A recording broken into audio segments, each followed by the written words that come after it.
നമസ്കാരം. പത്തനംതിട്ട ജില്ലയിലാണ് ഞങ്ങളിന്ന്. ജില്ലയിലെ ഒരു പ്രധാനപ്പെട്ട വിവാദം ആറന്മുള വിമാനത്താവള പദ്ധതിയെക്കുറിച്ചുള്ളതാണ്.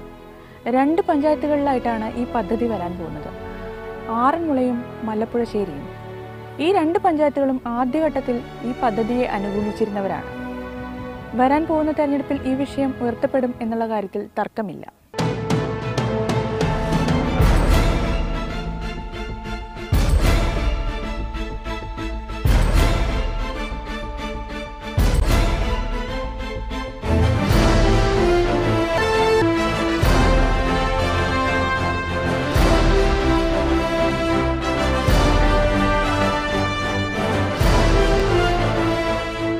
തദ്ദേശ തെരഞ്ഞെടുപ്പ് എടുക്കുകയാണ്. ഇപ്പോൾ ആറന്മുള വിമാനത്താവള പദ്ധതി 2 പഞ്ചായത്തിലായിട്ടാണ് ഉള്ളത്. അപ്പോൾ ഉറപ്പായിട്ടും ഇത് തദ്ദേശ തെരഞ്ഞെടുപ്പിൽ ഒരു രാഷ്ട്രീയ വിഷയമായിട്ട് ഉയർത്തപ്പെടും എന്നുള്ളത് നിശ്ചയമാണ്. അപ്പോൾ എങ്ങനെയാണ് അതിനെ വിലയിരുത്തുക? ആറന്മുള വിമാനത്താവളത്തിൻ്റെ സമരത്തിന് നേതൃത്വം കൊടുത്തത് ഒരു കണക്കിൽ അതിൽ ഇനിഷ്യേറ്റ് ചെയ്തിരുന്നത് BJP-യാണ്. BJP-യുടെ അത് സംഘപരിവാറാണ്. അത് അവർക്ക് വളരെ നല്ല ഒരു ഗെയിൻ ഉണ്ടാക്കിയിരുന്നു ആ സമരത്തിൻ്റെ ജയിച്ചപ്പോൾ. പക്ഷേ NGTയുടെ കേസിൻ്റെ വിധി വന്നു കഴിഞ്ഞപ്പോൾ പെട്ടെന്ന് അവർ ഇതിൻ്റെ ബാക്കിയുള്ള നേരത്തെ തന്നെ കൊടുത്തിരുന്ന അനുമതികൾ റദ്ദ് ചെയ്തില്ല എന്നുള്ളത് വളരെയേറെ പ്രശ്നങ്ങളുണ്ടാക്കി. അത് കഴിഞ്ഞ് എന്തായാലും അത് റദ്ദ് ചെയ്തു. അതും അവർക്ക് മേൽക്കൈ കൊടുത്തിരുന്നു. പക്ഷേ ഇപ്പോൾ വീണ്ടും അത് പൊങ്ങി വന്നുകൊണ്ടിരിക്കുകയാണ്. അത് BJP-യുടെ കിട്ടിയിരുന്ന ഒരു വെയിറ്റ് കുറച്ചിട്ടുണ്ട്. എന്നാൽ മറ്റേതെങ്കിലും പാർട്ടികൾ ആറന്മുള സമരത്തിൻ്റെ പേരിൽ നേട്ടം കൊയ്തിട്ടില്ല.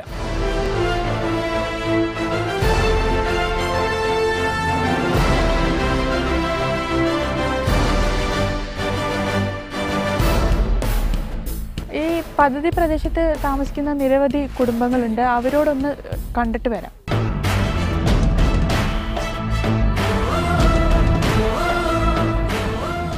എങ്ങനെ ഇപ്പോൾ ഇവിടെ ഒരു വിമാനത്താവള പദ്ധതിയൊക്കെ വരാൻ പോവാണല്ലോ, എങ്ങനെ കാണുന്നത് ഇതിനെ?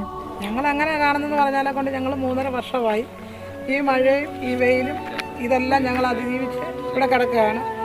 ഇതിനെക്കാട്ടി വയസ്സ് വന്ന ഒത്തിരിയും അമ്മമാർ ഇവിടെ കിടന്ന് കഷ്ടത യാതനകളെല്ലാം അനുഭവിക്കുന്നുണ്ട്. നമ്മുടെ ഈ അടുത്തുള്ള ആരോഗ്യ പ്രാഥമിക ഹോസ്പിറ്റലുകൾ ആരും ഞങ്ങളെ പരിഗണിക്കുന്നില്ല. ഭൂരഹിതരായ ആളുകളാണ് ഇവിടെ ഇങ്ങനെ കുടിൽ കെട്ടി താമസിക്കുന്നത്. ഇത്തരത്തിൽ 60ഓളം കുടുംബങ്ങൾ ഇവിടെ താമസിക്കുന്നുണ്ട്. എല്ലാവരുടെയും പ്രശ്നം ഒരു തുണ്ട് ഭൂമി പോലും ഇല്ല എന്നുള്ളതാണ്. ഇനി മറ്റൊരു സ്ഥലത്തേക്ക്.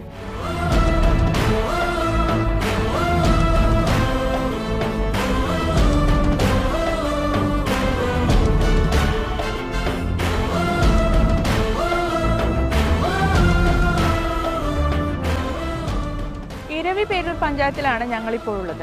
പ്രധാനമന്ത്രിയുടെ മികച്ച പൊതുഭരണ സംവിധാനത്തിനുള്ള അംഗീകാരമടക്കം നിരവധി അംഗീകാരങ്ങൾ ഈ പഞ്ചായത്തിന് കിട്ടിയിട്ടുണ്ട്. ആരോഗ്യ, ശുചിത്വ, വിദ്യാഭ്യാസ മേഖലകളിൽ നടപ്പാക്കിയ 9 ദിന കർമ്മ പരിപാടികൾക്കാണ് ഈ അംഗീകാരങ്ങൾ അത്രയും കിട്ടിയത്.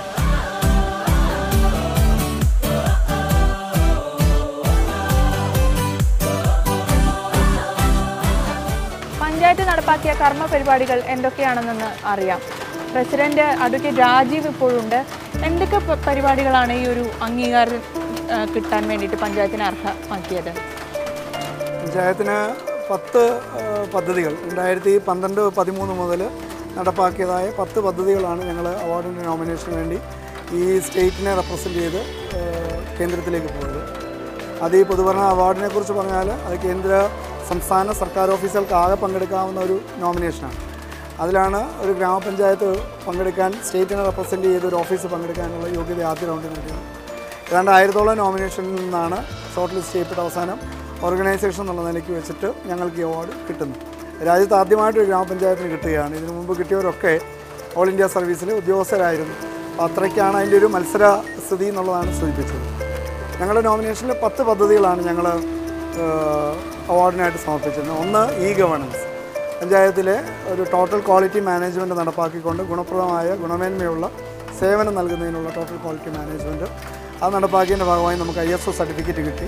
പ്ലാസ്റ്റിക് ഷ്രെഡിംഗ് യൂണിറ്റ്, പ്ലാസ്റ്റിക് മാലിന്യം സംഭരിച്ചുകൊണ്ട് അത് ശാസ്ത്രീയമായി സംസ്കരിക്കുന്നത്, അതായത് പ്ലാസ്റ്റിക് റോഡ് ടാറിങ്ങിനായിട്ട് പ്ലാസ്റ്റിക് ഉപയോഗിക്കുന്ന ശാസ്ത്രീയ സംവിധാനം നടപ്പാക്കിയ ഒരുപക്ഷെ കേരളത്തിലെ ആദ്യത്തെ ഒന്നായിരിക്കാം വിലയിരുത്തപ്പെട്ടിട്ടുള്ളത്. ഇതാണ് ഇരവിപുരം പഞ്ചായത്തിൻ്റെ പ്ലാസ്റ്റിക് റീസൈക്ലിംഗ് യൂണിറ്റ്. സമീപ ദേശങ്ങളിലുള്ള പ്ലാസ്റ്റിക്കുകളെല്ലാം ശേഖരിച്ച് റോഡ് ടാറാക്കി മാറ്റുന്ന സംവിധാനമാണ് ഇവിടെ.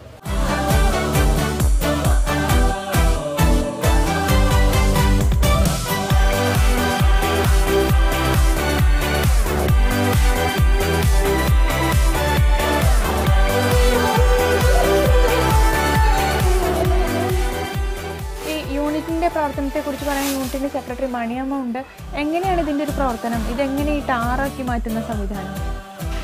ഇത് കളക്ട് ചെയ്യുന്ന പ്ലാസ്റ്റിക് നമ്മൾ വൃത്തിയാക്കി അത് ഉണക്കി മെഷീനിൽ അത് പൊടിക്കുന്നത് ഇവിടെ അതേ ഇതിലിരിക്കുന്നത്. ഇത് ടാറിങ്ങിന് അവർ പഞ്ചായത്തിന് നമ്മൾ കൊട്ടേഷൻ കൊടുത്താണ് അവർ ടാറിങ്ങിന് കൊണ്ടുപോകുന്നത്. അപ്പോൾ അത് പഞ്ചായത്തുമായിട്ട് ബന്ധപ്പെട്ട് കിലോയ്ക്ക് ഇവിടെ വന്ന് വാങ്ങിച്ച് കൊണ്ടുപോവുകയാണ് ചെയ്യുന്നത്. അപ്പോൾ അതിൻ്റെ ബാക്കി കാര്യങ്ങളെല്ലാം പഞ്ചായത്തുമായിട്ടുള്ള ബന്ധപ്പെട്ടാണ്. നമ്മൾ ഇവിടെ 5 പേര് വർക്ക് ചെയ്യുന്നുണ്ട്. ഈ 5 പേര് ഡെയിലി ഇതായിട്ട് വർക്ക് ചെയ്യുന്ന അതെല്ലാം പഞ്ചായത്തിൻ്റെ പരിധിയാണ്. പിന്നെ ഈ സ്ഥാപനവും മിഷനും ഇതെല്ലാം പഞ്ചായത്ത് നൽകിയാണ് 5 പേരെ ഇവിടെ നിയമിച്ചിരിക്കുന്നത്. ഈ 5 പേരെ എങ്ങനെയാണ് ഇതിലേക്ക് തിരഞ്ഞെടുത്തത്? എങ്ങനെ നിങ്ങളൊക്കെ ഇതിലേക്ക് ജോലിക്ക് വന്നത്? ഞങ്ങൾ പഞ്ചായത്തിൽ നിന്ന് ഞങ്ങളെ സെലക്ട് ചെയ്ത് 5 പേരെ സെലക്ട് ചെയ്ത് 5 പേരിപ്പോൾ 1 വർഷത്തിൽ കൂടുതലായി ഈ പണി തുടങ്ങിയിട്ട്. ഇത് നല്ലൊരു വരുമാന മാർഗവും തന്നെയല്ല. മലിനീകരണ പ്രവർത്തനം, ഈ ഗ്രാമങ്ങളിൽ മലിനീകരണം ഇല്ലാതാക്കുന്ന ഒരു പദ്ധതിയിൽ ഉൾപ്പെട്ടാണ് ഈ പരിപാടി തുടങ്ങിയത്. നല്ല വിജയമാണ്. ഇത് നല്ല അധ്വാനമാണോ ഈ പണി? എങ്ങനെയുണ്ട്? ഒരു കുഴപ്പമില്ല, നല്ല പണിയാണ്.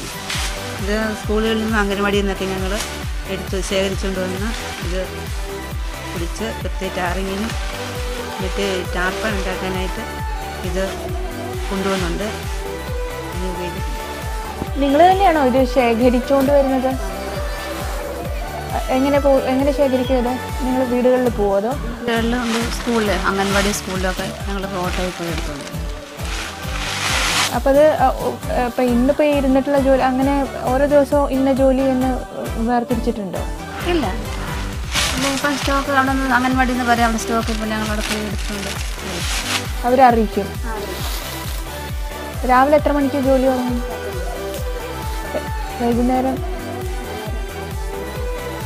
എങ്ങനെ കൂലിയൊക്കെ എങ്ങനെയാണ്? ഇവിടെ അടുത്ത് തന്നെ ഉള്ള ആളുകളാണോ നിങ്ങളൊക്കെ?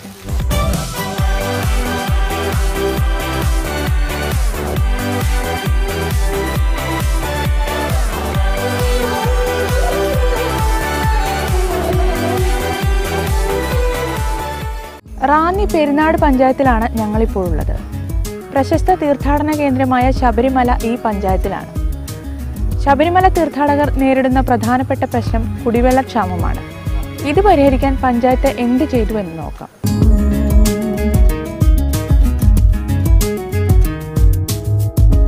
ശബരിമലയുമായി ബന്ധപ്പെട്ട പഞ്ചായത്തിൻ്റെ പദ്ധതികളെക്കുറിച്ച് വിശദീകരിക്കുവാനായി മുൻ panchayat president advocate BG Suresh നമ്മോടൊപ്പമുണ്ട്. എന്തൊക്കെ പദ്ധതികളാണ് പഞ്ചായത്തിന് ഈ ശബരിമലയുമായി ബന്ധപ്പെട്ടുള്ളത്? ശബരിമല എന്ന് പറയുന്ന പ്രദേശം ഞങ്ങളുടെ പഞ്ചായത്തിൻ്റെ 9ാം വാർഡാണ്.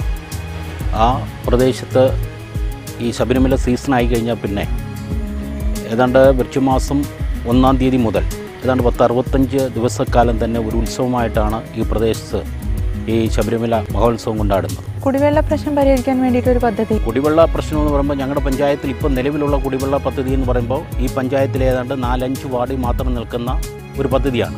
പക്ഷേ ഇതിന് കിഴക്കൻ മേഖലയായ ളാഹയിലും അതുപോലെ തന്നെ നാരായണത്തോട്, പമ്പാവാലി, നിലയ്ക്കൽ ഈ പ്രദേശങ്ങളിൽ വഴി ഈ പ്രദേശങ്ങളിൽ ഒക്കെ തന്നെ കുടിവെള്ളം എത്തിക്കുന്നതിനുള്ള യാതൊരു പദ്ധതിയും തയ്യാറായിട്ടില്ല. അത് ഒരു വലിയ പദ്ധതികൾക്ക് മാത്രമേ ഈ നിലയ്ക്കൽ പോലെയുള്ള പ്രദേശത്തും ലാഹയിലും കുടിവെള്ളം എത്തിക്കാൻ കഴിയത്തുള്ളൂ. ശബരിമല പാതയിൽ സ്ഥാപിക്കാനുള്ള ജലസംഭരണികളാണ് ഇവ. ഇത് തീർത്ഥാടകരുടെ കുടിവെള്ളക്ഷാമം പരിഹരിക്കുന്നതിനായി 6 ജലസംഭരണികളാണ് ഇത്തരത്തിൽ പഞ്ചായത്ത് സ്ഥാപിക്കാൻ പോകുന്നത്. റാന്നി മുതൽ നിലയ്ക്കൽ വരെയുള്ള 6 പോയിന്റുകളിൽ ഇവ സ്ഥാപിക്കും. പിന്നെ വാട്ടർ അതോറിറ്റിയുടെ ലോറികൾ ഉപയോഗിച്ചുകൊണ്ട് ഇതിൽ വെള്ളം നിറയ്ക്കും. അതാണ് പഞ്ചായത്തിൻ്റെ പദ്ധതി.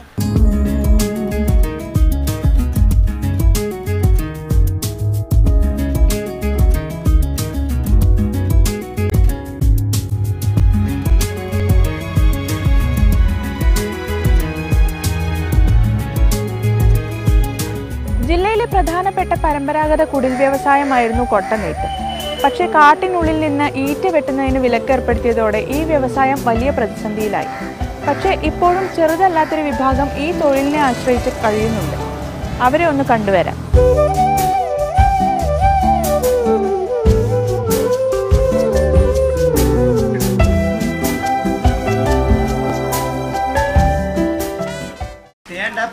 തേണ്ടപ്പ ഒരു വറ്റി വിറാവി, തേണ്ടപ്പ ഒരു വറ്റി വിറാവി, തേണ്ടപ്പ ഒരു വറ്റി വിറാവി, തേണ്ടപ്പ ഒരു വറ്റി വിറാവി.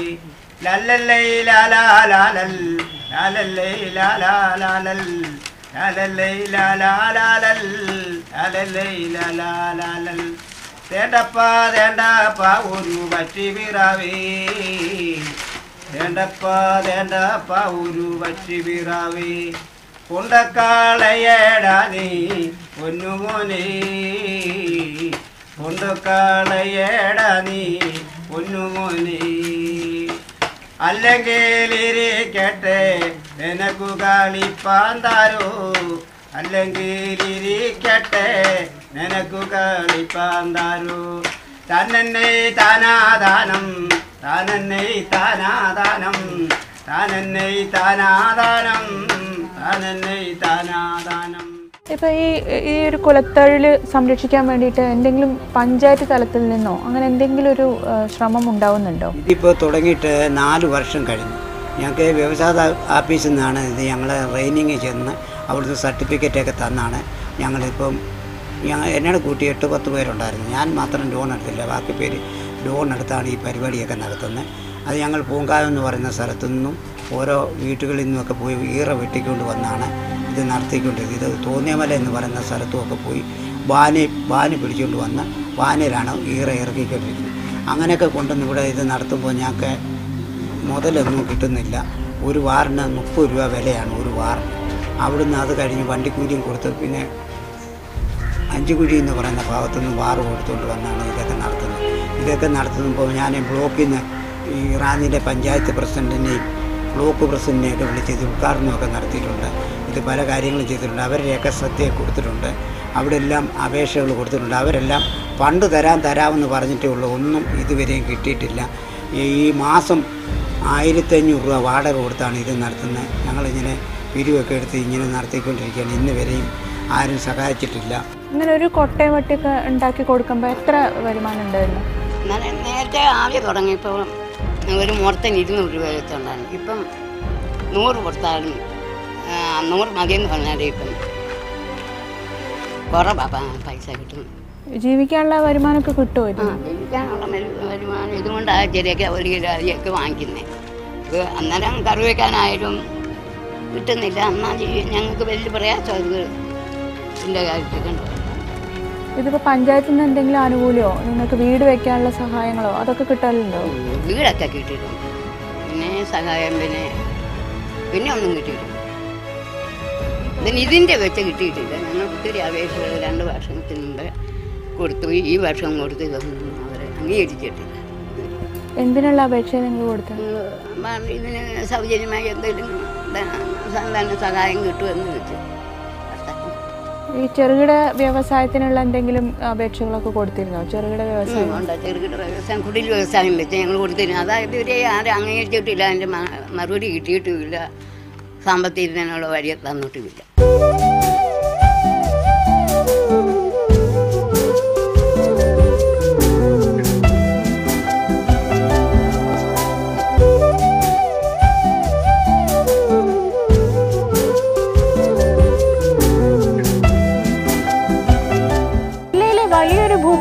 കാടായതുകൊണ്ട് ഇവിടെ നിരവധി ആദിവാസി വിഭാഗങ്ങളുണ്ട്. റാന്നിയിൽ നിന്ന് കച്ചേരിത്തടത്ത് വന്ന് 1.5 കിലോമീറ്റർ കാട്ടിലൂടെ യാത്ര ചെയ്യുമ്പോഴാണ് കരികുളം മലവേട കോളനി. ഈ കോളനിയിലുള്ളവരെ കാണാനാണ് ഞങ്ങളുടെ ഈ വനയാത്ര.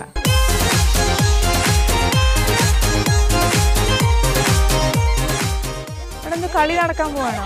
ഞാനിവിടെ ഇവിടെ ഇരുന്നോട്ടെ. അല്ല, ഇവിടെ ഇരുന്നോളൂ, ഒരുമിച്ചിരിക്കാം നമുക്ക്. അല്ല, കുഴപ്പമില്ല.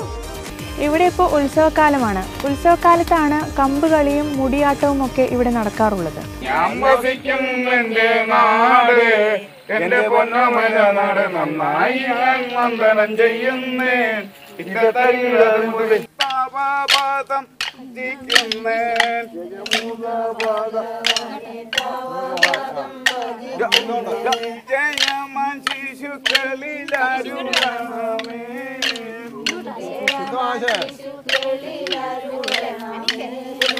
വിജയമൻ ശിശുക്കളിലരുളണമേ,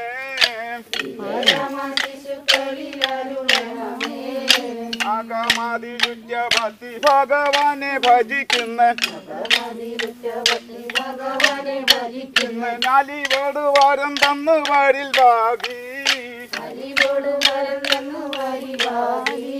പെരിയ ഗിരിവൻ സുതഗണവൻ പരമശിവൻ, ഗുരു പുണ്യശാലികളാൽ നിന്നവരും ഏതു സദസ്സിൽ നിന്നും മോദം ലഭിച്ചിടുകിൽ ഹേതമിൽ ഒരുവനും ഓർത്തിടുകിൽ ഹരി എന്നുള്ള ചരത്തെ വിരലി പിടിച്ചു മോദൻ, ഹരി തന്നിൽ എഴുതിച്ച ഗുരുവരനെ താരാത്ത് മൃതത്തിൽ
ഇവിടെയാണ് ഈ ആളുകളെല്ലാം ഇവിടെ അടുത്തടുത്ത വീടുകളിലാണ്, ഈ കാട്ടിനുള്ളിലെ വീടുകളിലാണ് താമസിക്കുന്നത്.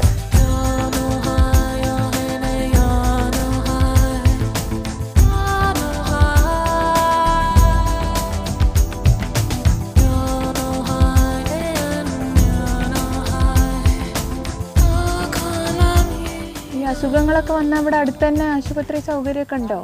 റാന്നിക്ക് പോകണം. എത്ര കിലോമീറ്റർ പോകണം? എത്ര രൂപ? 10 രൂപ പോയിന്റാ ഇവിടുന്ന് ബസ് കയറി പോകണം. എനിക്ക് വണ്ടിയൊന്നുമില്ലല്ലോ. പെട്ടെന്ന് ആർക്കെങ്കിലും അസുഖമൊക്കെ വന്നാൽ ബുദ്ധിമുട്ടാണ് അല്ലേ? പിന്നെ പേരും ഒക്കെ ഉണ്ടെങ്കിൽ വണ്ടി വിളിച്ച് കൊണ്ടുപോകും. ഇവിടെ ഇപ്പം അടുത്തെന്തോ ആർക്കും വയ്യാതെ മരിക്കുകയൊക്കെ ചെയ്തില്ലേ? അതെന്ത് പറ്റിയത്? നെഞ്ചിനകത്തൊക്കെ വേദന. ചികിത്സ കിട്ടിയില്ല? ഇല്ല, ഒത്തിരി കാലം കൊണ്ട് അസുഖമായിരുന്നു. ഇവർക്ക് 2 പേർക്കും അസുഖമായിരുന്നു. ഒരാൾ അടിച്ചപ്പോഴേ 2 പേര് ഞങ്ങളുടെ ഈ മലയിൽ ഞാൻ കാണിച്ച അവരുടെ മോഹനാണ് മരിച്ച. 45 വയസ്സുണ്ടായിരുന്നു അവന്. തള്ളച്ചിക്ക് സുകുമാരിക്ക് എത്ര വയസ്സുണ്ടായിരുന്നടാ? സുകുമാരിക്ക് കൃഷ്ണൻകുട്ടിയുടെ അമ്മയമ്മ അത്രേ ഉള്ളായിരുന്നു. അങ്ങനെ 2 മരണം ഈ മലയിൽ, ഒരാൾ അടിച്ചിപ്പള്ളി.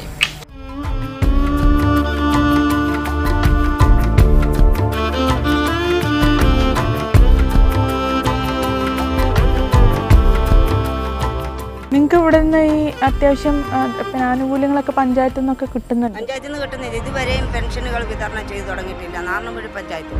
പിന്നെ റേഷൻ കടകളിലാണെങ്കിൽ ഞങ്ങൾക്ക് അനുവദിച്ചിട്ടുള്ള യാതൊരുവിധ റേഷനുകളും അവർ തരുന്നില്ല. റേഷൻ ഞങ്ങൾക്ക് എല്ലാ ആദിവാസികൾക്കും ചാക്കരി തരണമെന്നാണ് സർക്കാരിൻ്റെ നിയമം. അവർ തരത്തില്ല. ഹിന്ദിക്കാർക്ക് ചാക്കും പൊടി വിറ്റിട്ട് ഗോതമ്പ് പൊടി പാക്കറ്റ് വരുന്നത് അത് തരത്തില്ല, ഞങ്ങൾക്കില്ലെന്നാണ് പറയുന്നത്. പിന്നെ പൊടിക്കാത്ത മുഴുവൻ ഗോതമ്പ് അത് അവർ തരത്തില്ല. മണ്ണെണ്ണയാണെങ്കിൽ 1 ലിറ്ററിൽ കൂടുതൽ തരികയില്ല. കറണ്ട് ഉള്ളവർക്കും ഇല്ലാത്തവർക്കും. റേഷൻ കടക്കാർ ഭയങ്കര അഴിമതിയായി ഇപ്പോൾ കാണിച്ചുകൊണ്ടിരിക്കുന്നത്. ഞങ്ങൾ റേഷൻ കടയിൽ ചെന്ന് വഴക്കുണ്ടാക്കുമ്പോൾ അവർ പറയുന്നത് ഇന്നത്രേ തരുന്നുള്ളൂ. ഇന്നും ഞാൻ റേഷൻ കടയിൽ പോയി വഴക്കുണ്ടാക്കിയിട്ട് വന്നിരിക്കും. ഗോതമ്പ് പൊടിയാണെങ്കിൽ ചാക്ക് കണക്കിന് കൊണ്ടേ വെച്ചിട്ടുണ്ട്. പക്ഷേ ഞങ്ങൾ ആദിവാസികൾക്ക് ഇല്ലെന്നാണ് പറയുന്നത്. പിന്നെ ഞങ്ങൾ ഗോതമ്പിന് വരെ എന്താ കഴിക്കേണ്ടത്?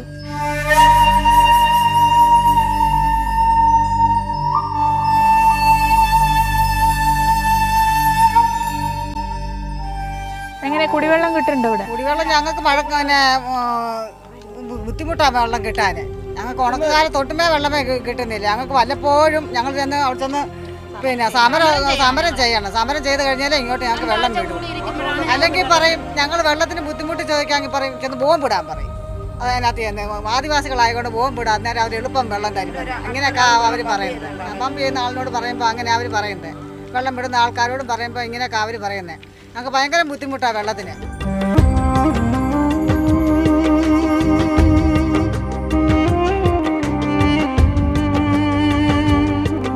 60ഓളം കുടുംബങ്ങൾ പാർക്കുന്ന ഈ കോളനിയിൽ കുടിവെള്ളം കിട്ടാക്കനിയാണ്.